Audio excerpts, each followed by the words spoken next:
দুই বন্ধু গিয়েছিলেন ফুচকা খেতে। ফুচকার প্লেট হাতে নিয়ে মুখে দিতেই টক জল থেকে লাফিয়ে বেরিয়ে এলো জ্যান্ত ইঁদুর। সঙ্গে থাকা অন্য বন্ধুর ক্যামেরায় ধরা পড়েছে এই দৃশ্য। চাঞ্চল্যকর ঘটনাটি ঘটেছে পাঞ্জাবের অমৃতসরে। ঘটনার একটি ভিডিও ইতিমধ্যে প্রকাশ্যে এসেছে।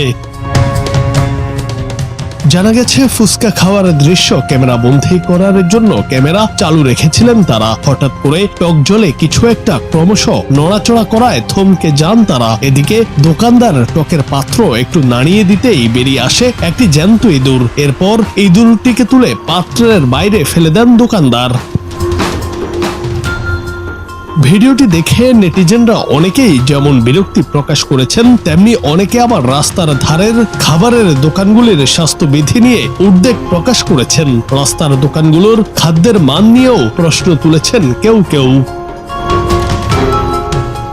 জুনায়েদ আহমেদ, বাংলা টিভি।